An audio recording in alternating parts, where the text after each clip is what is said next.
démontrer l'équation de calcul de la charge ultime d'un pieu à partir des essais dynamiques. Théorie, application, comparaison, on donne une série de résultats mesurés au CPT sur un terrain dans lequel on veut battre des pieux carrés pour fabriquer, pouvoir reprendre des charges. QA qui est égal à 600 kN au moyen d'une machine dont le mouton a pour caractéristique W qui est égal à 400 kg force, H qui est égal à 1,5 m. On nous demande de dimensionner les pieux, c'est-à-dire de trouver les côtés et également la longueur. On demande également de calculer le refus à atteindre lors du battage des pieux pour s'arrêter. On a un pieu de béton MEG, E qui est égal à 14 000 mégapascal contre l'admissible en compression qui est égal à 5 mégapascal. Et remarque 1 kg force est égal à 10 N. Et par la suite, on nous présente le résultat de l'essai dynamique. Et d'entrée de jeu, pour la démonstration, on va faire une série de rappels sur la notion de quantité de mouvement. Newton a su définir la quantité de mouvement mv d'un corps de masse m. La variation de la quantité de mouvement dans le temps se fait grâce à la notion de force telle que delta mv est égal à F par delta t. Donc, ce retour à la source met en évidence la lumineuse simplicité de base, le fil de l'observation, et 3 siècles plus tard, on utilise jusqu'à présent les observations de Newton. Dans la première équation, découle la relation vectorielle classique, F qui est égal à m bar dv sur t, qui nous donne m bar l'accélération. Et pour la force, F, on va essayer de trouver le travail de cette force. C'est que le travail élémentaire dW étant défini comme le produit scalaire d'une force F par son déplacement infinitésimal de S. On a dW sur dt qui est égal à F par 2S qui est égal à M multiplié par dV sur dt, ce qui est égal à dérivé par rapport à T de 1,5 mv carré qui est l'énergie cinétique. Donc le travail utilisé pour amener une masse M de l'immobilité à la vitesse V est mesuré par son énergie cinétique 1,5 mv carré. Donc si la force F dérive d'une énergie potentielle F qui est égal à gradient de phi, il est immédiat que la quantité 1,5 mv carré plus phi est constante pendant le mouvement. L'énergie totale qui est égale à l'énergie cinétique plus l'énergie potentielle, conservation de l'énergie, le principe de conservation de l'énergie. Donc, ce qui précède s'accorde bien avec le concept de corps formé d'un assemblage indéformable de brins massifs. Par exemple, le champ de la pesanteur exercé sur un corps de masse M supposé indéformable, une force F est égale à m bar g appliquée au centre de gravité. Les Hollandais sont depuis des siècles battaient des pieux émérites pour faire une historicité de la formule, et c'est sans doute pour cela que cette fameuse formule destinée à vérifier la force portante des pieux bâtis leur est attribuée.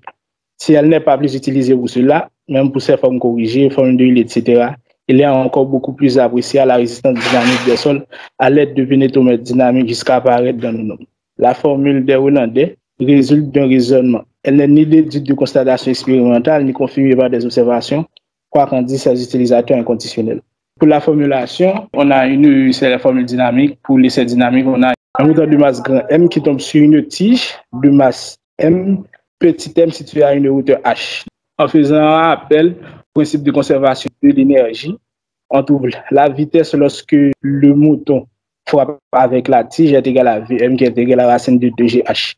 Et de fait, la quantité de mouvement est égale à mvm. Après le choc, la conservation de la quantité de mouvement permet de calculer la vitesse V de l'ensemble du moteur et de la tige. Donc, on trouve maintenant V qui est égal à M sur grand M plus petit m par Vm. Et à ce moment, l'énergie cinétique du système de l'ensemble est égale à 1,5 grand M plus petit m V au carré qui est égal à 1,5 on multiplie par V qui est égal à 1 M plus grand M plus petit m par V. Ainsi, on trouve ainsi que l'énergie cinétique est égale à mgh multiplié par m sur m plus petit m. Donc, cette énergie qui est utilisée pour la pénétration, si la résistance du milieu est constante, est égale à QD et l'enfoncement est égal à S. Donc, ainsi, on écrit QD qui est égal à S multiplié par mgh multiplié par grand M sur petit m plus m. D'où QD en fonction de l'énergie, de la masse du moulin, de l'enfoncement et de la masse totale des tiges. Qu'est-ce qu'on dit pour la formule des Hollandais? C'est que la formule des Hollandais ne tenait pas compte de la déformabilité des éléments, c'est-à-dire le mouton et de la tige. Le concept de corps indéformable n'est qu'une abstraction sans réalité. Pour étudier un choc, rencontre entre deux corps animés de vitesses différentes, on ne peut évidemment pas faire abstraction de leur déformabilité. C'est celle qui permet un échange d'énergie. L'hypothèse du corps parfaitement élastique, homogène et isotrope permet l'abord théorique du problème. Donc à ce moment, et dans un second cas, on pense qu'il faudrait, dans la formule des Hollandais, utiliser non seulement la formule de Newton, mais également tenir compte de la déformabilité des éléments. Ainsi, on a conclu que de la déformabilité des éléments, on trouvait une énergie de compression qui est égale à 1/2 F par Vm, multiplié par L sur C, ce qui est la célérité, qui est égale à 1/2 AL, multiplié par E sur C carré, multiplié par Vm. Et l'énergie cinétique qui est égale à 1/2 multiplié par 2L par ρ multiplié par Vm élevé au carré sur 4. Et l'énergie totale qui est égale à la somme de l'énergie cinétique et de l'énergie de compression qui est égale à 1/2 AL ρ Vm qui est égale à 1/2 MVm élevé au carré. Ça, c'est la formule des Hollandais. Donc, les Français et les Belges ont trouvé presque la même formule, mais ils tenaient compte d'un coefficient de sécurité F et d'un coefficient d'efficacité, ce qui a amené à trouver Q qui est égal à 1 sur F multiplié par MH sur E plus E 1 sur 2 multiplié par 1 sur 1 plus P sur M. Ce sont des schémas qu'on a utilisés pour illustrer la démonstration des Hollandais.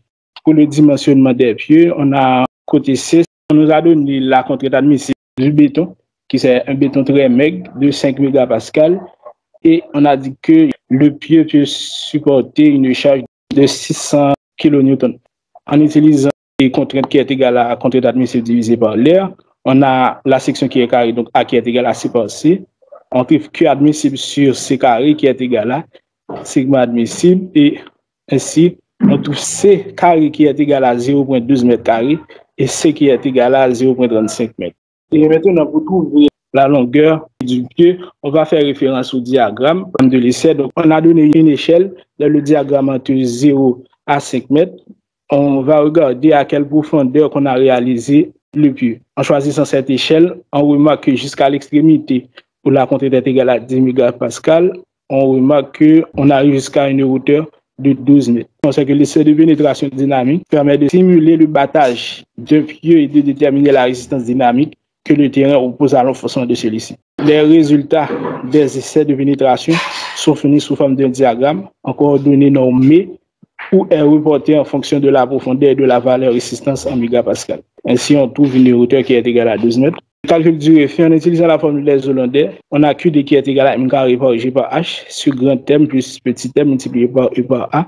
M masse du mouton, la hauteur, masse de la tige, refus, RQD, la résistance. Dans l'ouvrage de calcul de mécanique des sols de Coster-Sanglera, on a remarqué que dans la formule des Hollandais, on introduisait un coefficient de sécurité F qui est égal à 3. On a QD qui est égal à 1 sur F par M carré, GH sur grand M petit m multiplié par E multiplié par A. À 12 mètres de profondeur, on trouve QD qui est égal à 10 mégapascales.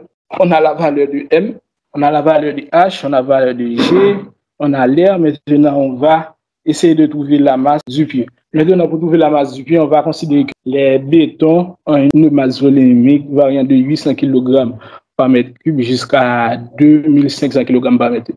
Cela dépend de la classe du béton. Par exemple, pour les bétons C20, de classe C20 par 25, ils ont une masse de l'ordre de 200 kg par mètre cube. Donc, pour un béton de 5 mégapascales, c'est un béton très maigre. On considère que leur masse volumique également est très petite. On considère que ρ est égal à 800 kg par mètre cube. Et en multipliant par la surface et par la longueur, on peut facilement trouver la valeur de M. Et en remplaçant M dans l'équation et en tirant le refus, on trouve le refus qui est égal à 0,012 mètres. Merci pour votre attention. Merci au groupe 4 pour cette présentation.